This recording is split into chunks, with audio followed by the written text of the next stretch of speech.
ඔබ නැගිටලා කිව්වොත් අපරාධකරුවෙගේ නමක් ඒ නම හා සම්බෙදී දේශපාලකයා මට කියන්න පුළුවන්. ඔබ කියන්න නම. මම කියන්නම් ඒක පිටිපස්සේ දේශපාලකයා කවුද කියලා. මේක නැත්ත. මේක සංගවුණු රාසක් නෙමෙයි.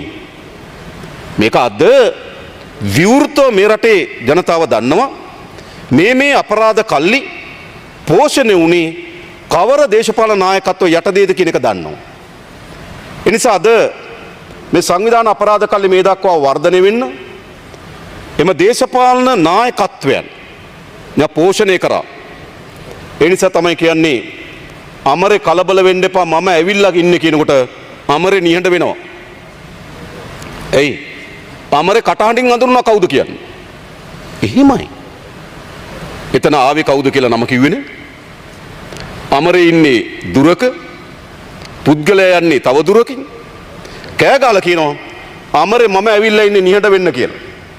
ඒ කියන්නේ මොකද්ද තියෙන්නේ?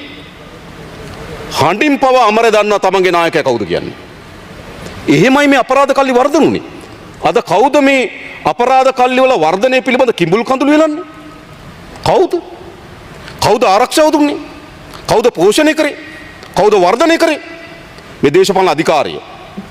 එනිසා මේ අපරාධ කල්ලි වර්ධනය වෙන්න මේ දේශපාලන අධිකාරිය ඒ පිටිපස්සේ හිටියා.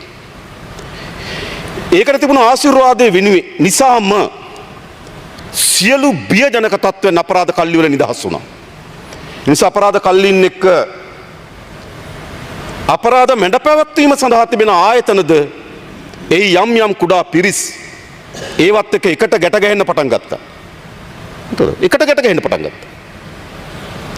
දැන් ඔයගොල්ලෝ දන්නවා වීරකැටියේ දරුවෝ දෙදෙනා සහ එම පුද්ගලයාගේ ඝාතනය මිද්දෙනී අපි අත්අඩංගුවට අරත්තු අය පොලිස් කොස්තාපල් මහත්මයෙක් ඉන්නවා. ඊළඟ උසාවියේ වෙඩි තැබීම් පිළිබඳ අත්අඩංගුවට ගත්තු අය අතර පොලිස් නිලධාරීන් දෙන්නෙක් ඉන්නවා.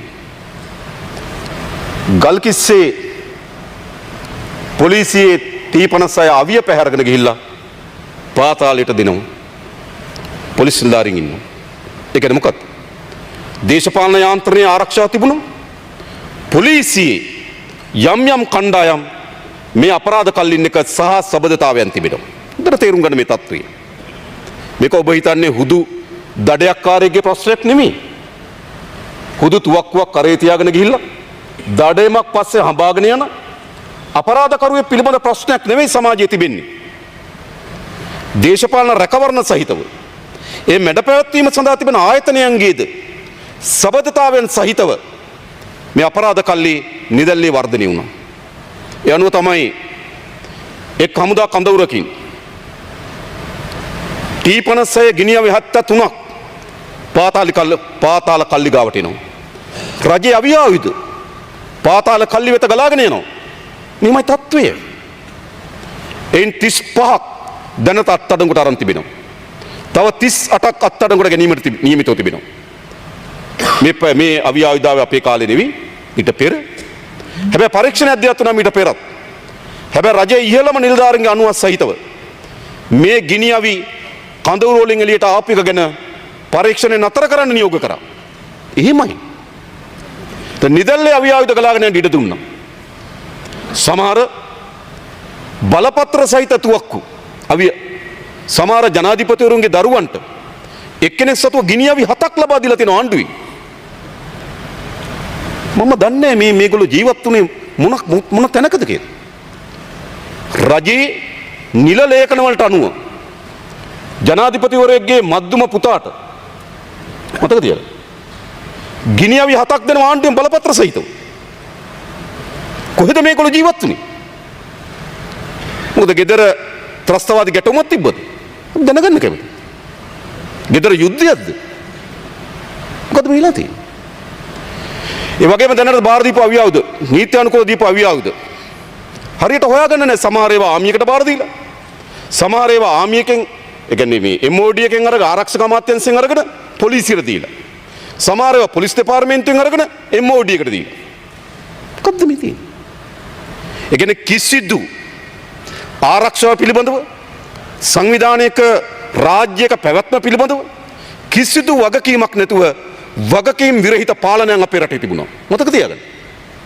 මේ විසින් විශාල අවියායුධ තොග මේ පාතාල අදත් අපි අත්අඩංගුවට ගත්ත කටුගස්තොද්දී පිස්තෝලය තව ගිනිය විශාල ප්‍රමාණයක් අත්අඩංගුවට අරන් තිබෙනවා. මේ වෙනකොට විශාල ප්‍රමාණයක්.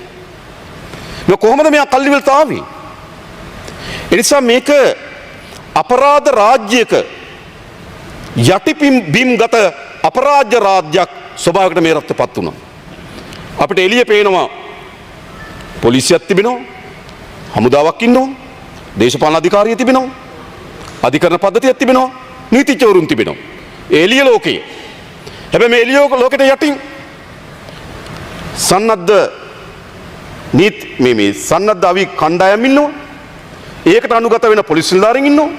ඒකට අනුගත වෙන හමුදා නිලධාරීන් ඉන්නවා. ඒකට අනුගත වෙන අධිකරණ නිලධාරීන් ඉන්නවා කියනවා විවෘතව. ඒකට අනුගත වෙන නීතිඥවරුන් ඉන්නවා. ඔබ දන්නවා. එහෙම නෙවෙයිද? අපරාධකරුවෝ උසාවියෙන් නිදහස් වුණාට පස්සේ සාමාන්‍ය නීතිඥ මහත්තුරු ඊළඟ නඩුවට යනවා. හැබැයි වර්තමාන අපරාධකරුවෙක් නිදහස් වුණොත් ජීප් එකේ නැගලා අපරාධකරුවා ගෙදරට ගිහලා බාර දෙනවා. මොකද්ද මේ නීති? දැකලා නැද්ද? සාමාන්‍යයෙන් අපරාධකරුවෙක් කවුරු නීතිඥ මහත්මයෙක් අපරාධකරුවෙක් වෙනුවෙන් පින් හිටියොත් මොකද වෙන්නේ? නඩුව ඉවරුනහම ඊළඟ නඩුවට යනවා නීතිඥ මහත්මයා. හැබැයි අපරාධකරුවගේ නඩුවට නිදහස් වුණොත්, පෙනීලා නිදහස් වුණොත්, අප ලැබුණොත් වාහනවල දාගෙන අපරාධකරුවත් ගෙදර යනවා.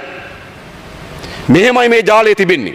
ඒ නිසා මේ උඩ තියෙන නීත්‍යානුකූල රාජ්‍ය ඒ සමාන බරින් නොවුනත්, ඒ ප්‍රමාණයෙන් නොවුනත් ඊට සරිලන යටිපිම්ගත අපරාධ රාජ්‍යයක් තියෙනවා. මේක ඇත්ත. මොකද තියෙන්න පුළුවන්? අපිට ක්‍රියාමාර්ග දෙකක් යන්න පුළුවන්. ඒ යටිපිම්ගත අපරාධ රාජ්‍යත් එක්ක අනුගත වෙලා අපිට වැඩ කරන්න පුළුවන්. එහෙමනේ කරේ කවුරුත් මේකට අත ගන්නාවේ නේ. මේ හැමදාම මොකද කරේ? මේ යටිපිම්ගත අපරාධ කල්ලියත් එක්ක අනුගත වෙලා තමයි වැඩේ කරගෙන ගියා. මතක තියාගන්න.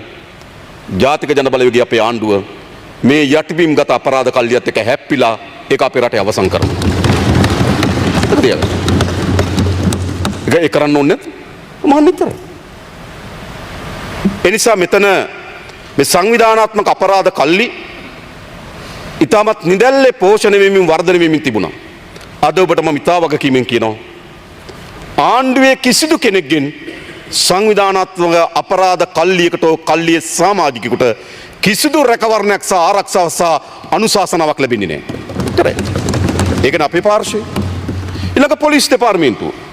මම දන්නා වර්තමාන වැඩබල අපේ පොලිස්පතිතුමා විශාල කාර්යයක් කරමින් තිබෙනවා. පහුගිය කාලේ අපි ගත්තොත් පොලිසිය විශාල අපරාධකරුවන් අත්අඩංගුවට අරන් තිබෙනවා.